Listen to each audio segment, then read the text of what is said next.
Hey, do you want to take your sales skill set to the next level? Well, here are 5 essential sales training tips that you need to know to boost your profits from this point forward.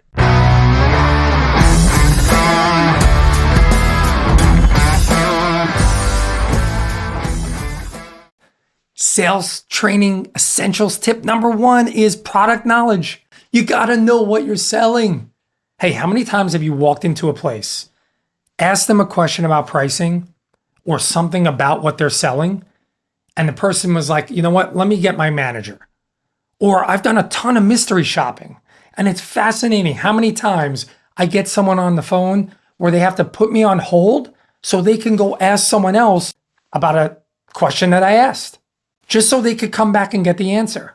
Product knowledge. You have to understand what you're selling. And by the way, I would also say you have to really be passionate about it. I mean, I was 16 once, sold pizzas, didn't even like the pizzas, right? But you had to lie and say, oh, it's great pizza. At the end of the day, you should be really passionate about what you're selling because it'll make the process a lot easier. Speaking of process, essentials tip number 2. You have to know what your sales process is. Hey, you might be thinking, Corey, what's a sales process? Well, then you're in big trouble.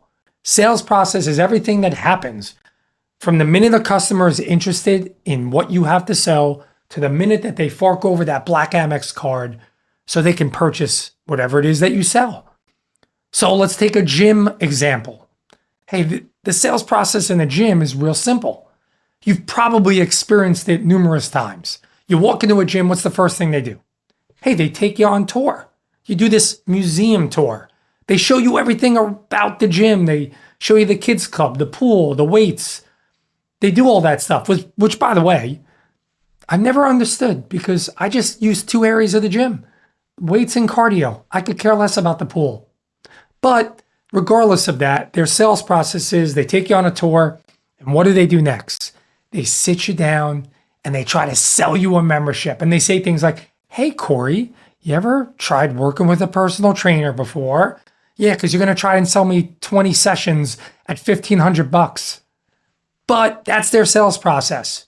And you need to define what your sales process is, especially if you have a front desk staff or what I call the front of the house in regards to the back of the house. Everyone has to be on the same page, which brings me to essentials tip number 3, customer-centric approach. The most important essential you need to be a really profitable salesperson is to understand what that customer journey or customer experience is. People are willing to spend money so long as they get a great experience. In fact, when was the last time you wrote a really nice review? 5 stars, right? Think about what it was and why it was that brought you to the point of writing a 5-star review. Maybe it was as simple as a staff member asking you to write a review. Or maybe it was everything from the way the front desk person handled you when you walked in to all the way through the process of you buying something. I use Starbucks as a great example anytime I talk about having a great customer-centric approach. Because the customer experience at Starbucks is awesome. The truth of the matter is I go to Starbucks every day. But I don't like the coffee. Don't tell them that. The truth is I go there because of the experience. Think about the experience I get at a Starbucks. The experience I get at a Starbucks is you walk in, and what's the first thing that happens? You see people sitting down. And what are the people doing? Some people go on dates and meet at a Starbucks. Some people write term papers or do homework at a Starbucks. Some people are just scrolling through social media at a Starbucks, but rarely do you get someone just sitting and drinking coffee. So if you think about that dynamic when you walk into a Starbucks, you can actually get things done in your daily life at a coffee shop. But the customer-centric experience doesn't end there. You then get online and speak different languages. You say things like grande pike and venti macchiato. And if someone in front of you says like, I'll have a medium coffee, you're like, why are you in Starbucks? We don't speak that language here. We speak barista language, which is the next part of the great customer experience at Starbucks. We call the employees baristas. Genius. Understand that it's all about the customer experience. And once you understand your sales process, you can really coach your staff or just yourself on how to make it all about a customer versus making it about you. Here's essential tip number 4, which is having a skill set to overcome objections. Having a skill set when someone says no is really essential in being successful. And you should have that skill set at any sales level. Because let's face it, again, you hear no more than yes. You could have the best experience ever. You could have the best product knowledge ever. You could have the best sales process ever. It could be all about the customer experience, and still people could say no. So what do you say when they use all the famous objections? I want to think about it. I want to talk to my wife. She makes all the financial decisions. Hell, you know what? It's just the money. So having a process so you can respond quickly, again, doesn't mean you're going to overcome the objection.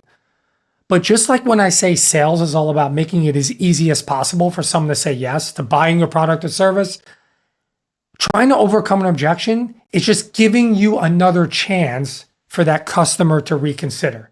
So for me, it's always 3 steps.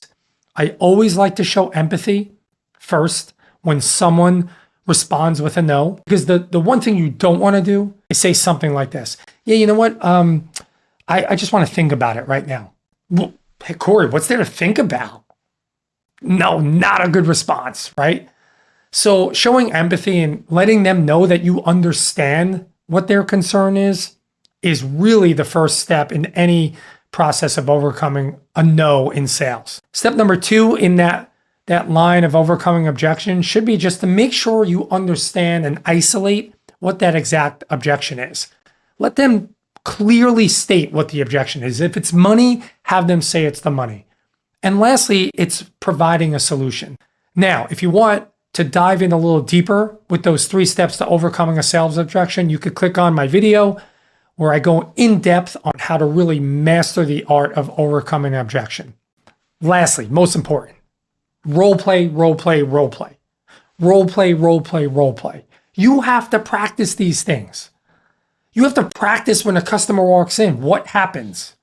What are the different staff members doing when a customer walks in? Or when a customer has a problem? Or when a customer calls you on the phone? Or when someone says no? All of these things you should be practicing. You don't have to practice every day, but there should be carved up time throughout the month where you're working on this craft, right? Think of a free throw shooter.